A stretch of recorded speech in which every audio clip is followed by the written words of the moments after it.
Such a big reveal. It shocked everyone there. The full army was shocked. Yeah, this looks crazy. And they're waiting for the sun. This is possibly the best part about the fight.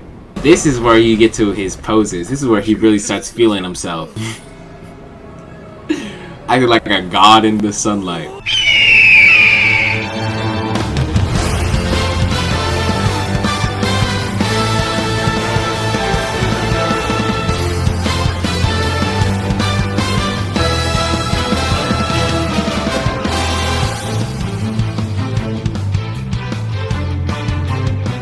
What's good, YouTube? Welcome to the second episode of Fight Analysis, where we are going to be doing Joseph versus Cars, the final episodes of the second season of JoJo's Bizarre Adventure. I am planning on getting through all seasons, pretty much the final fights for all seasons of JoJo's Bizarre Adventure. But of course, let me know what you think of the Fight Analysis series. Be sure to drop a like, subscribe, you know the deal, and let's get into it. So for the Joseph versus Cars fight, I want to say this is really the moment it starts. So Cars was fighting Joseph's mother, right?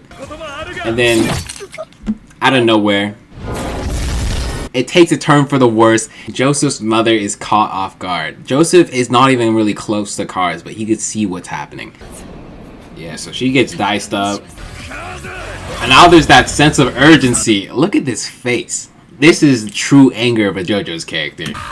Now he's piecing up everyone, like he's in a whole crowd. Cars is up here, top left. He's just getting through the crowd just to go up there. It's really fighting. He's boxing everyone, like one-tapping everyone. But at this point, like his Hammond has got like really far upgraded. Like it's clean. He can one-shot everyone, except for Cars.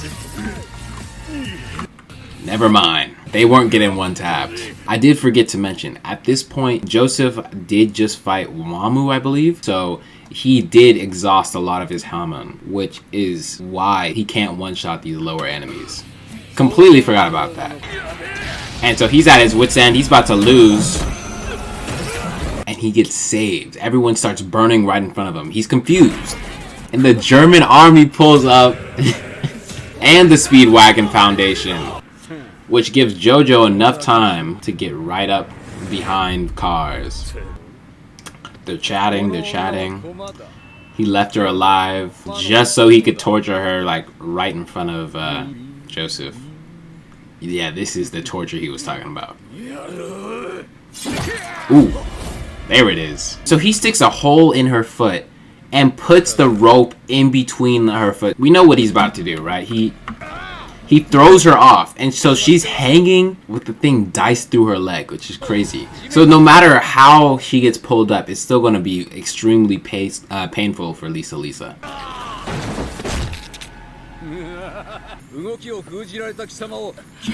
Yeah, the Cars has the advantage. He's walking towards him. He's slipping. So he goes on the offensive, but it was blocked. At this point, like, it doesn't seem like there's a possible way of Joseph winning because he has like minimal Hammond right now. Whatever attacks he uses isn't really gonna be with Hammond, and that's the only way you could really even beat him. So it just seems futile, right? But Joseph is always using his brain. Like, he's always thinking of the smart way out, even as he gets hit right there. And the smart way, the genius that is Joseph Joestar, he sets his fist on fire. He sets something on fire. Oh, he sets his scarf on fire. Okay, it was kind of hard to tell. And really, it was just so that Cars could be focused on something else. He cuts the rope. Super dramatic.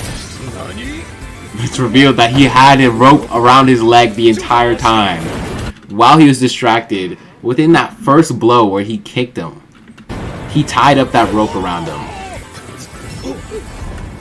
Yep, that first kick. Which seemed like a meaningless strike, but it really wasn't. There's a lot of mind games here, a lot of sleight of hand, distraction.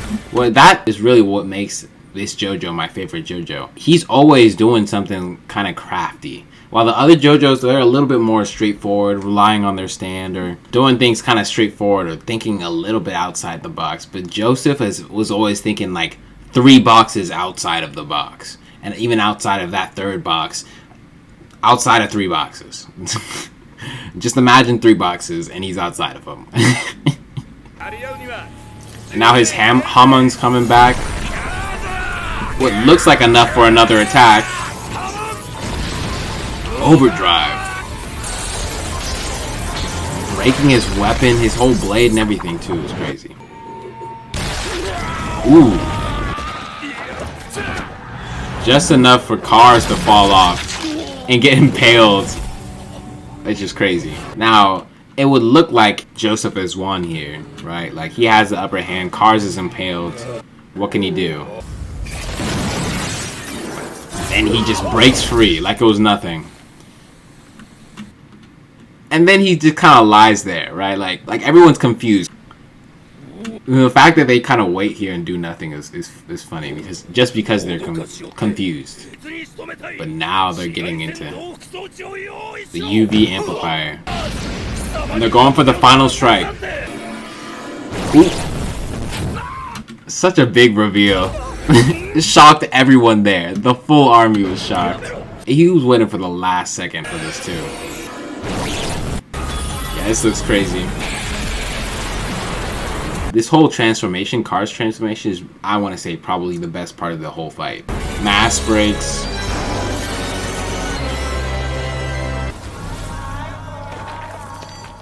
And now he is reborn. And he starts flexing his abilities, which is a little weird. He was just looking at like a squirrel and he's like, oh, let me turn my arm into a squirrel. I guess if I had that power, I would do it too. What he does with the squirrel is a little bit sick though. It makes it rabid. He just starts killing the other squirrel. Like, that was so random. Like, I feel like Cars made a squirrel so they could harm other squirrels. And now it's going after the army man. Which is crazy.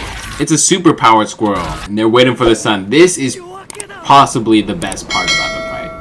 As I said, the full transformation, right? It was great. But this is where you get to his poses. This is where he really starts feeling himself. I feel like a god in the sunlight. That long hair moving upwards in the wind, it reminds me of Gon, obviously. Like, this JoJo pose is so immaculate. Like, it just fits. It fits so well. And now that Cars is pretty much super overpowered, JoJo has to use his last effort technique. That final plan. Yes, that final plan. He's all chuckling. Grabs the stone and runs away. And because it's JoJo who grabs the stone, it just absolutely pisses Cars off. Right? Now he transforms into this amazing beast. This fight turns into a high-speed chase. Not a high-speed chase. JoJo's in a plane, Cars is flying, and they fly for a while. Flying until JoJo crashes. I wouldn't say crashes, but, well, I will say crashes. Right into a volcano. A dummy parachute. Got his ass. He's still in that plane. We're thinking like, oh, Joseph might die here. Seeing as how he's putting his life on the line and crashing the plane into a volcano. Got his ass. And he ends up just barely making it out. Like, this is so like... it's so clutch. You gotta love the German army man for that one. Like, without him, Joseph, we wouldn't have had Joseph in part 3. Of course, Cars burning in lava. False victory, of course. I mean, I would be cheering too. Like, this ultra powerful being, you threw him in lava and it looked like he burned alive. Like, oh, there's no way he comes back from this one. Who comes out of the rock? Off with his arm is crazy. I love the theme song. It always fits. It merges. That's what that false victory hubris gets you. So at this point, Joseph is at a loss. He lost his arm. A Hammond overdrive. It's not really gonna do much for him. Shattered kneecaps. His knee is melting because Cars used Hammond back. Like, Joseph did a Hammond overdrive. Cars like, oh, wait, well, I could do Hammond too because I've conquered the sun. And does Hammond like 10 times stronger than what he put out. Yep. He gave up. At this point, he actually gave up. He's like, I'm done. And because of that, on this insane attack, JoJo literally does the only thing that can save him here. Parrying with the stone. which somehow just barely dodges Jonathan. Like, that is crazy. That is crazy. Cars could not have angled that worse. And that went right through Jonathan's hand, too. That attack erupted the volcano, sending them up towards space. I want to see the best part about this. I've said the best part about this whole fight twice, actually, already. In terms dialogue-wise, best part about this fight is Joseph gave up. He was already at a loss. Once he did this, he has this dialogue with Cars. It's like, did you plan this too? This is the dialogue right here.